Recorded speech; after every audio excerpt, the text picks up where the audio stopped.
Hey folks, Doug Blake with Body Design University. In today's video, I'm going to go over the single leg squat assessment. I had a student actually ask me a pretty straightforward question as to why. And let me bring up the textbook. The question was why. See, if you look over here, the postural muscle imbalances. The question was why the anterior and posterior tibialis being underactive. And to answer that question, you have to basically understand the kinesiology, or the way the muscles work over the joints. Now, kinesiology is just joint movement, right? So actual human movement itself, which is basically just the patterns that the joints are able to go through. Now add on to the muscles that actually cause those movements to occur. Now you're talking a little bit more about biomechanics. In this case, with the single leg squat assessment, you can see there's not a lot to memorize. Now, from a testing perspective, if all you want to do is memorize overactive and underactive, that's fine. I think it's actually very beneficial to understand why, in this case, when there's valgus, or the knee is caving inward, right? Why these muscles are overactive and underactive. Now, truth be told, it's easy to understand, I think, why in a case like knee valgus, you can understand that the adductor, so you see where I'm pointing, the adductor muscles, right? So adduction, or hip adduction, right, is when the knees come closer together, or the legs come closer together. Of course, this is a distortion pattern, right, that we're looking at here. And this individual has this caving in of the knee. That's not good, by the way. And if you look up here, this is generally what it should look like, right? So let me see if I can kind of go and show you a little bit better here. So as you'll notice, this line is straight. That is the ideal scenario. This obviously shows this pattern right here. Okay, so called knee valgus. Okay, and that's all it is a knee caving in. Often you'll see this when you do the overhead squat assessment itself, right, with both legs, and sometimes you'll see, right, this moving in of the knees. We know that that's an adductor issue for sure, and there are other issues related at the ankle. But the question again was, why the tibialis anterior, or the anterior posterior tibialis?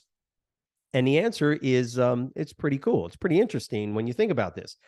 There are three main joints involved with this single leg squat assessment, or single leg type of movement, right? The hips themselves, right? The knee and the ankle. But one of the things to keep in mind is that for the most part, it's really only the hip and the ankle that is causing the knee to get caught in the middle, so to speak. You could say there's nothing really occurring at the knee. Now, I guess technically, yes, you could talk about the vastus medialis probably being underactive, but we don't talk about that because it's just not something that is of critical importance. What's of critical importance when we see this type of positioning of the knee, when the knee goes valgus like this, is that the hip is allowing the muscles of the hip, right, the gluteus maximus, the tensor fasciae lata, or the TFL, and perhaps even the gluteus medius, perhaps. NASM's not going to say that. They're just go by what they have, right? Or they're basically saying the gluteus maximus and medius, right? So those muscles for sure are allowing this sort of internal rotation, and that's why they are underactive. So if the gluteus maximus and gluteus medius were in their proper strength ratio to their antagonists, they would appropriately externally rotate the femur. And that's what we're seeing here. So the question of why is a muscle underactive, why is it allowing this movement to happen, you just got to look at the kinesiological function of the particular muscle. An underactive gluteus maximus and gluteus medius, and those muscles, when they are underactive, they are allowing movement patterns to occur, right? So if the kinesiological function of the gluteus maximus and medius is to, and they do other things, is to externally rotate and to abduct. Now, the gluteus medius is actually an abductor of the hip. Okay, it actually helps to move the legs apart.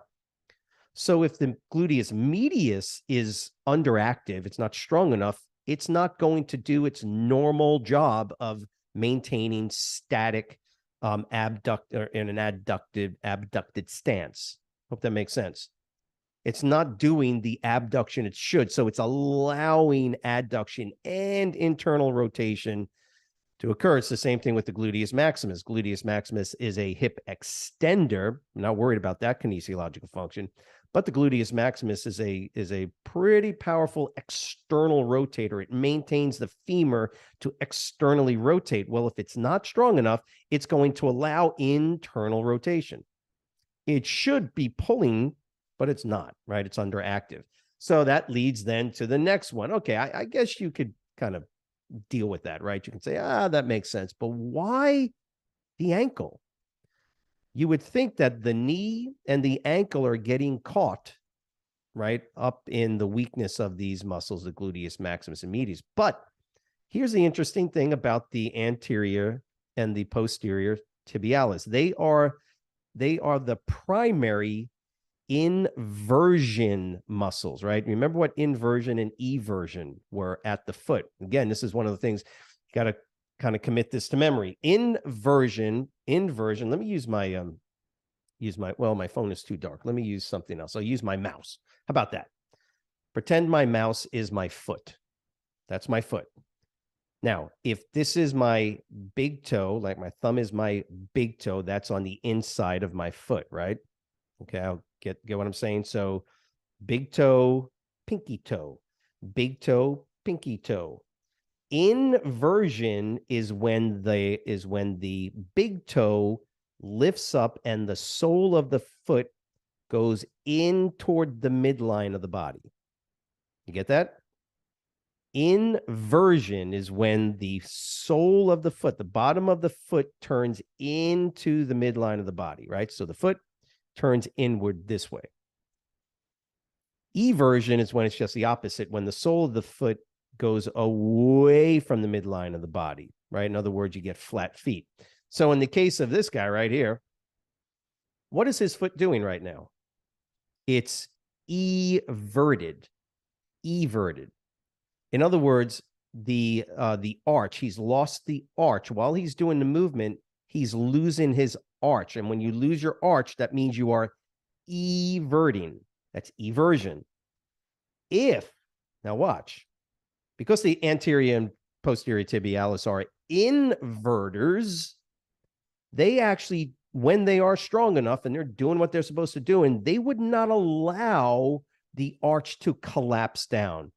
In other words, they would not allow for a flat foot this way. If they were strong enough, if they were not underactive, if they had their normal power output, if their length was the proper length, right, in conjunction with their antagonistic muscles, they would invert appropriately. And if you can imagine, an inverted foot would not allow the tibia-fibula complex to move forward in this way. So when you think about it, the knee gets caught in the middle because the muscles, the anterior and posterior tibialis, allow for eversion to occur because they're underactive, in conjunction with the gluteus maximus and gluteus medius, allowing for internal rotation and the adductors to do what they want to do. Okay. So when we look at these underactive muscle groups, because the gluteus maximus and medius are allowing for adduction and internal rotation, combined with the foot allowing for eversion to occur, the knee gets caught in the middle and goes whoop, moves in this way. So, to essentially answer the question of why the anterior, because these guys are the main inverters, right? We call them inverters, right? So they cause inversion. They are what pull they pull the feet up into the proper arched position. That's what they do. If they're weak, they allow the foot to collapse forward, and you get what's called, you can see that with my hands, right? Big toe, pinky toes, right? It allows the feet to go like this. That's called eversion. This is called inversion, and you develop that arch. Hope that makes sense. What do you see here with this issue? Well, obviously the knee is valgus for no other reason than what's going on at the hip and what's going on at the foot. Now, I will say this: when you're looking at this assessment in particular, you'll notice that it's at the hip that we have overactive muscles. We don't really have overactive muscles here, do we? At the foot. So the overactive muscles are located up in the hip, the TFL, which is going to actually flex and internally rotate, and the adductors are simply going to adduct, okay? And that's what's going to pull the femur into that, into this position, right? Into that position, right? Angled in this way, and combine that with a weakening or underactive anterior, which anterior tibialis here and the posterior tibialis right behind it. When those two guys are underactive, they allow that foot to go flat and evert. Combine the two of them, bam, you got a huge problem. Now, it's really, really helpful to know that, especially, by the way, especially when you've done the overhead. Remember, what NASM recommends is do the overhead squat assessment and check it out, see what's going on. Look at them from the front, because that's where you're going to see the valgus occurring, if it's going to occur. If you see that in your overhead squat assessment, you don't need to do a single leg squat assessment. Not for that part of it. Remember, the other important thing about the single leg squat assessment is just the overall balancing on one leg, because quite often in your programming, you're going to be doing single leg movements, perhaps for whatever reason, for balance training, things like that, stabilization training. If that's the case, you definitely want to know whether or not the individual has these overactive, underactive scenarios going on. Again, if you're doing overhead squat assessment, right, 2 legs, and you see knee valgus, that's a done deal. You don't have to do a single leg, because they already have knee valgus. We already know the adductors are a problem. We already know the TFL is overactive. We already know the gluteus maximus and medius are underactive. And we already know that if it happens on 2 legs, we definitely know the anterior posterior tibialis are underactive. Make sense? Don't do a single leg. The key here, though, is that if they do a overhead squat assessment and they do it really well and everything's perfect, their arms don't fall forward and they don't lean forward too much, and you don't see knee valgus, but they did well on it, do a single leg.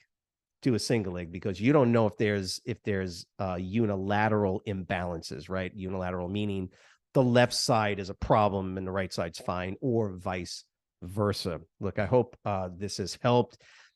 Sometimes just going through it and thinking about it, looking at it, can clarify any of the issues. Again, I hope this helps the student also that had asked me this question as to why those guys were underactive. As always, if you have not done so, please go ahead and subscribe to our channel. Hit the notification bell so you know when all the new information is coming out. Keep in mind, every Wednesday night as well, we have a live study. We use Quizlet Live. It's just a lot of fun, little competitive way for you to learn the materials to help you pass the NASM exam. Wednesday night, 8 p.m. Eastern time. Okay. If you have any questions, leave them in the comment section below. Also, if you do want more information on how to access our exam study, which has chapter by chapter intense reviews of each chapter, both video, audio with quizzes, and practice exams, click the link below, and have a great weekend. We'll see you next week. Thanks. Bye.